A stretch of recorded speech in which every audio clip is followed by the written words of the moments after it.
Let us put our money together. Let us use our money.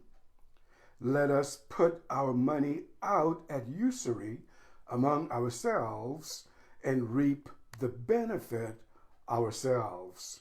Maggie Lena Walker, entrepreneur and community organizer. I'm Stephen Middleton, coming to you from the Possibility Action Network. Our core values include I am, I can, and I will. I am Possibility Man. Today, I want to share on the subject Maggie Lena Walker. We're bringing you our February focus, We See Possibility. But first, a reminder. If you have not gone over to YouTube and subscribe to my YouTube channel, do so today. Tell your friends and your associates to subscribe, to like, and to share on YouTube. Let's see what we can create together on this holy river on the internet. If you're watching this video on Facebook, once again, I invite you to like, to share, and follow. Spread the word. Let's see what we can create together on this holy river of the internet. Also, today, February 14th, in the United States, perhaps it's this way elsewhere, we're celebrating Valentine's Day. We're celebrating Heart Day, especially the heart, the love and affection we have for the women in our lives. I want to wish all of you women, no matter where you are on the planet, a happy Valentine's Day. Now back to our share, Maggie Lena Walker. Remember, this is our February focus. We see possibility. Who was this woman? Firstly, Maggie was born in Richmond, in the Richmond area, to Elizabeth Draper. Elizabeth Draper was a cook for Elizabeth Van Lew, an abolitionist and a person who provided services to Black Americans who came to her estate for aid. And there was also an individual whose name was Eccles Cuthbert, who worked at the estate. Eccles was an Irishman who developed a relationship with Maggie's mother, Elizabeth. Now, it's not clear whether Eccles had good intentions or not, but it is clear that once Elizabeth Draper became pregnant, Eccles joined the Confederate Army, never to be seen by Elizabeth or his biological daughter. Well, as Elizabeth struggled, to take care of herself and her child, she and William Mitchell, a waiter at this estate, developed a relationship. William married Elizabeth Draper and in many ways adopted her daughter Maggie.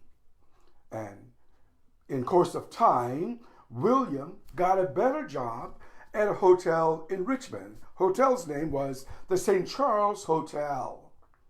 William became a butler there, and he was able to bring his family into town, find a place for them to live, and for the most part, life was going pretty well for the Mitchells.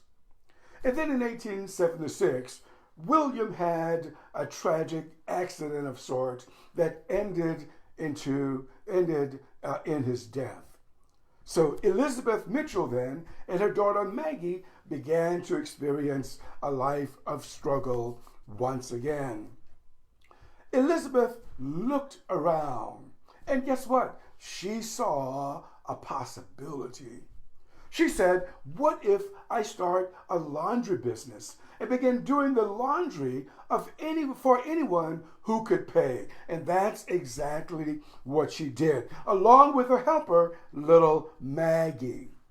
And this was Maggie's entree into the business world. She understood that in the midst of everything, if they could just saw a little bit of possibility, that there could be an opportunity for her to earn money and to do some other things with those resources. Maggie was able to enroll in the public schools in Richmond, and she did very well. And as she graduated, while she yet a teenager, she earned the scores that were good enough for her to become a teacher. And here we go, this young woman, this teenager, becoming a teacher in the public schools in Richmond. In the process of time, Maggie met Armstead Walker Jr. They developed a relationship. Armstead was a brick mason and contractor. And they, Maggie and Armstead, married. But the school had a policy because as you go at this time, as you can imagine, women were expected to be mothers and wives. They were not expected to have a career plus a husband plus children. So the school board's policy was that a married woman would be let go. And Maggie found herself without gainful employment once again. But as she looked around, she saw possibility. She noted that African Americans who had reached the end of their lives, many of these families had limited funds. So Maggie joined the Independent Order of St. Luke. This was a humanitarian fraternal organization. And they allowed their members to pool their funds together so that at the death of someone, they would get a little piece of money from the fraternal organization, as well as these funds could help the sick and help other people who ran into financial difficulties. Some of you may be aware of this, but some fraternal organizations still exist today in 2022, so that when a member or family member, a spouse of a member dies, that organization would give a little piece of money to the family. Today would probably be between $100 and $200. Not a lot of money today, but you can imagine any little bit would help at the turn of the 1800s into the 1900s, and that's what Maggie was involved with. She also helped found the St. Luke Herald, a newspaper for the order. Now, this newspaper could do a couple of things. Number one, it could communicate with its members. It could also communicate through articles, of course, with the larger community. And it was also positioned to allow business owners to purchase ads.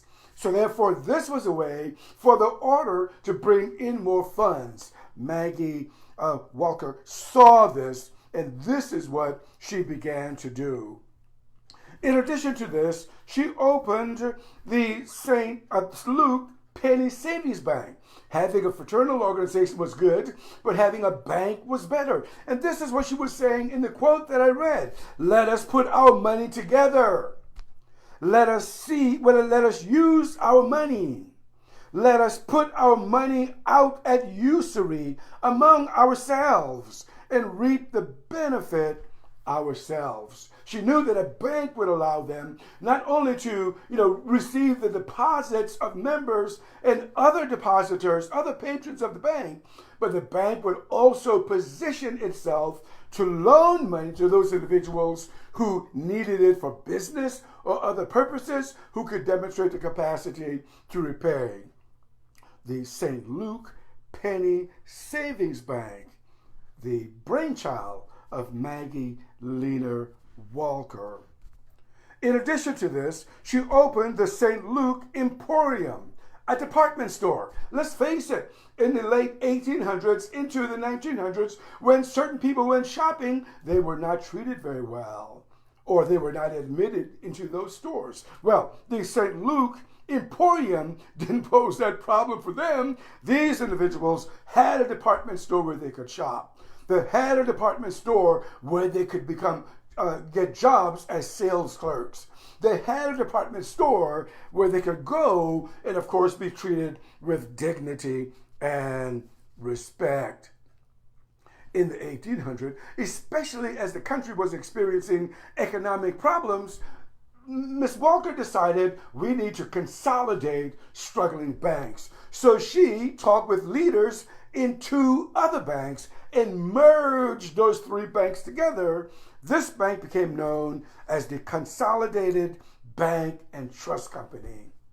Hey, this bank survived the Great Depression. There were many banks, no matter who were the organizers, that fell apart, but the Consolidated Bank and Trust Company survived the Depression because of the leadership provided by Mrs. Maggie Lena Walker. Maggie Lena Walker was also on the board of trustees for various associations and causes, including the Virginia Industrial School for Girls, a school that provided educational opportunities for young Black girls. Maggie Lena Walker died in 1934, but she was an entrepreneur that had to be reckoned with. Throughout her lifetime, her mother first, and then she saw possibility. Can you imagine what Maggie Lena Walker would do today with the internet being around? Could you just imagine what she would do today with the access people have to opportunities? Could you imagine what she could do today in a society that allows individuals to become distributors through the mechanism of network marketing? I can imagine she would just tear it up because she saw possibility. So I ask, what about you? Do you see possibility today? Drop a note in the text below. Contact me at iampossibilityman@gmail.com. I'm Stephen Middleton, coming to you from the Possibility Action Network. Our core values include I am the fullness of whatever you want to call God. I am infused with capacity, the capacity to do, to act. And I will take the next step. What about you? I am Possibility Man. Until next time, good day.